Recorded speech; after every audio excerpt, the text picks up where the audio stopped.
Et si ce que l'on vous avait enseigné sur la spiritualité n'était qu'une version incomplète, soigneusement filtrée?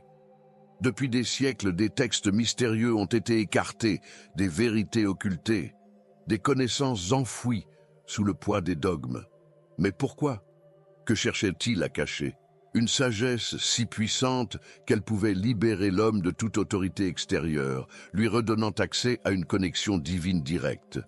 Aujourd'hui, ces révélations oubliées refont surface. Ce que vous allez découvrir ici pourrait changer à jamais votre vision de la réalité. Êtes-vous prêt?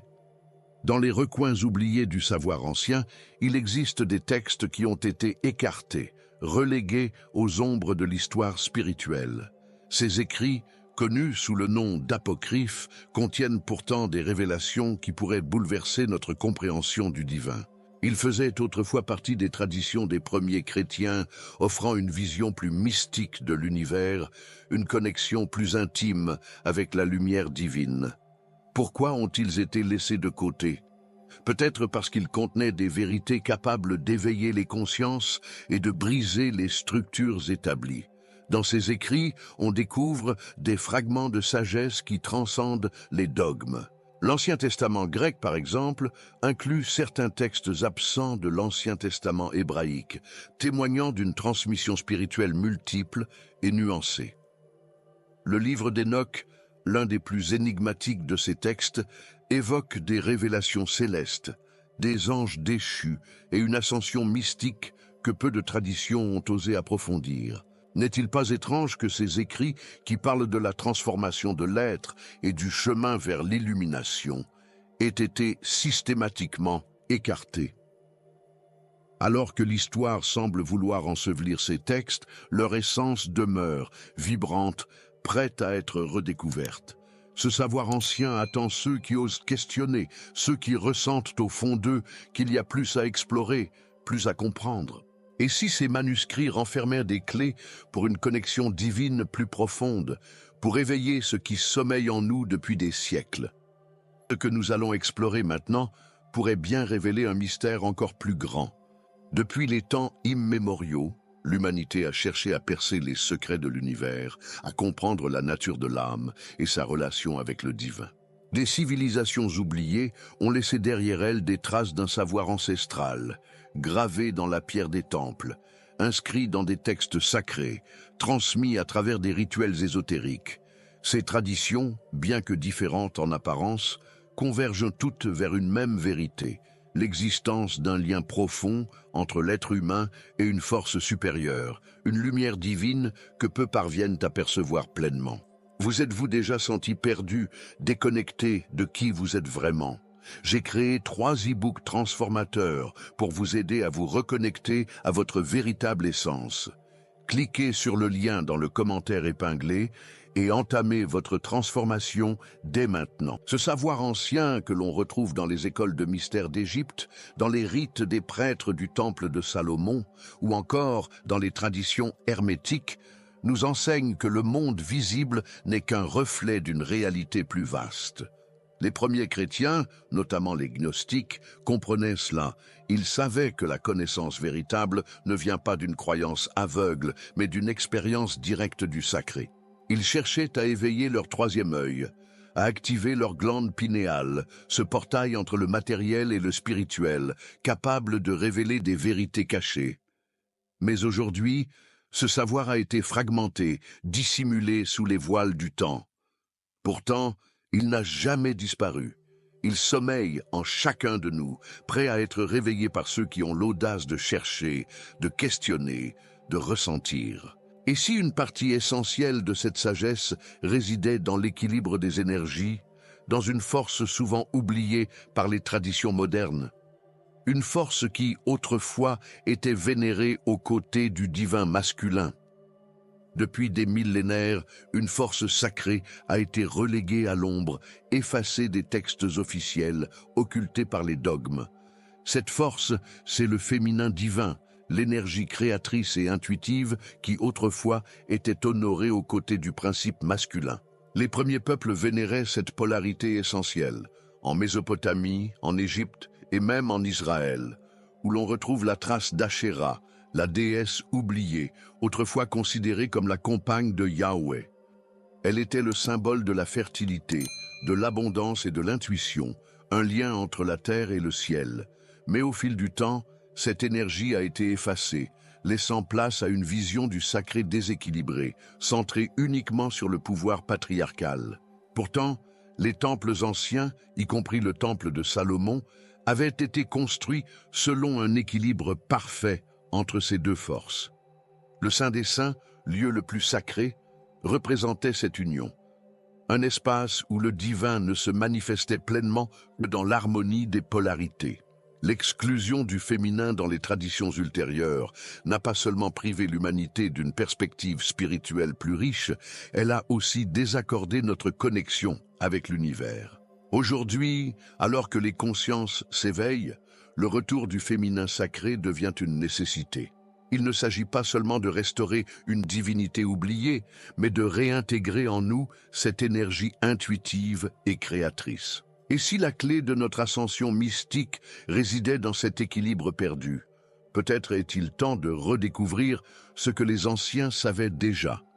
Mais pour comprendre cela, il faut d'abord se pencher sur un symbole fondamental, un temple, une structure mystique qui contient les secrets de l'illumination. Le temple de Salomon n'était pas qu'un édifice sacré, il était un reflet de l'univers, une carte mystique menant à l'illumination. Chaque pierre, chaque mesure, chaque ornement avait une signification profonde, destinée à guider l'initié vers une compréhension supérieure du divin. Au centre de cette structure se trouvait le Saint des Saints, un espace interdit à tous, sauf aux prêtres les plus élevés, là où la lumière divine se manifestait dans sa forme la plus pure. Mais était-ce un simple lieu physique ou bien une représentation d'un sanctuaire intérieur, celui que chaque être humain peut retrouver en lui-même? Les sages des temps anciens comprenaient que le véritable temple n'était pas fait de pierre, mais d'énergie et de conscience. L'entrée dans le Saint des Saints symbolisait l'accès à une réalité supérieure, à une communion avec le divin qui dépasse le visible. Ce passage initiatique nécessitait un alignement parfait entre le corps, l'esprit et l'âme, une maîtrise des vibrations qui permettait de traverser le voile séparant l'humain du sacré. Dans cette perspective, le temple devient un guide. Il nous apprend que la connaissance véritable ne s'atteint pas par des dogmes, mais par l'expérience directe du sacré. Et si le véritable temple de Salomon se trouvait en nous, et si nous avions tous en nous ce Saint des Saints, cette porte vers l'illumination? Depuis toujours, certaines traditions ont transmis des techniques pour éveiller cette connexion intérieure. Et parmi elles, une glande mystérieuse au centre du cerveau semble jouer un rôle clé. Son activation ouvrirait la perception à d'autres réalités, permettant de voir ce que l'œil ordinaire ne peut percevoir. Au cœur du cerveau, dissimulé dans l'obscurité, se trouve une petite glande, dont le rôle dépasse de loin la simple biologie. Connue sous le nom de glande pinéale, elle a été décrite dans les traditions anciennes comme le troisième œil, l'organe de la perception spirituelle. Dans les écoles de mystères égyptiennes, elle était symbolisée par l'œil d'Horus. Dans l'hindouisme, elle correspond au chakra Ajna, centre de l'intuition et de la vision intérieure. Cette glande, pourtant atrophiée chez la plupart des humains modernes, serait la clé pour accéder aux dimensions supérieures de la conscience. Lorsque la glande pinéale est activée, la perception de la réalité change. Des méditations profondes, la pratique du jeûne et l'exposition à la lumière naturelle peuvent réveiller ce centre énergétique et restaurer ses capacités originelles. Les anciens enseignements suggèrent que cette glande est le siège de l'âme, le pont entre le monde matériel et le monde spirituel. Elle est directement liée à la réception de la lumière divine, cette vibration qui connecte l'humain au sacré, ouvrant des portes vers des états de conscience plus élevés. Mais pourquoi cette connaissance a-t-elle été reléguée aux traditions ésotériques et cachée du savoir commun? Les textes sacrés, y compris certains apocryphes, font allusion à cet organe mystique et à son rôle dans l'ascension mystique. De nombreux sages ont cherché à l'activer pour obtenir des visions, des révélations et des connexions avec des plans supérieurs. Pourtant, la société moderne a couvert ce savoir sous des couches de matérialisme, rendant cette glande presque inerte. Mais si nous retrouvions les anciennes pratiques, si nous réveillions ce troisième œil oublié, ceux qui ont entrepris ce voyage parlent de transformation profonde, et un texte en particulier, longtemps caché, révèle des secrets troublants à ce sujet. Parmi les textes occultés par l'histoire, un en particulier se distingue par son audace spirituelle et ses révélations troublantes, le livre d'Hénoch. Ce texte, vénéré par certaines branches des premiers chrétiens mais exclu de l'Ancien Testament hébraïque, relate le voyage initiatique d'Hénoch à travers les sphères célestes. Il y découvre des vérités interdites, communique avec des entités supérieures et assiste à la structure cachée de l'univers. Certains y voient un récit symbolique, d'autres un témoignage réel d'une ascension mystique, une élévation de la conscience accessible à ceux qui en maîtrisent les lois. Ce qui rend ce texte fascinant, c'est son insistance sur la transformation intérieure comme clé d'accès aux dimensions supérieures. Hénoch ne monte pas aux cieux par hasard. Il est choisi, préparé, initié à des vérités que peu sont capables d'entendre. Ce processus évoque les traditions ésotériques du monde entier qui enseignent que l'homme, en purifiant son esprit et en éveillant sa glande pinéale, peut accéder à des réalités invisibles aux yeux ordinaires. Loin d'être un simple mythe, ce livre cache peut-être un mode d'emploi pour ceux qui cherchent à dépasser les limites du monde matériel. Mais ce n'est pas tout. Le livre d'Hénoch évoque aussi la chute des veilleurs, ces anges qui auraient enseigné aux humains des connaissances interdites. Était-ce un avertissement ou une invitation à poursuivre cette quête du savoir? Ce qui est certain, c'est que l'ascension spirituelle décrite dans ce texte exige un équilibre. Un équilibre entre la sagesse et la puissance, entre le féminin et le masculin. Car sans cette harmonie intérieure, la connaissance peut devenir un fardeau ou pire, un piège. Ce n'est pas un hasard si le féminin sacré a été si longtemps dissimulé. Et c'est précisément ce que nous allons explorer maintenant. Il existe dans l'univers une danse subtile entre deux forces primordiales, l'énergie masculine, solaire et expansive, et l'énergie féminine, lunaire et réceptive. Si l'une domine l'autre, l'équilibre est rompu et l'harmonie devient impossible. Dans les traditions anciennes, ce féminin sacré était vénéré comme l'incarnation de la sagesse intuitive, du mystère et de la création.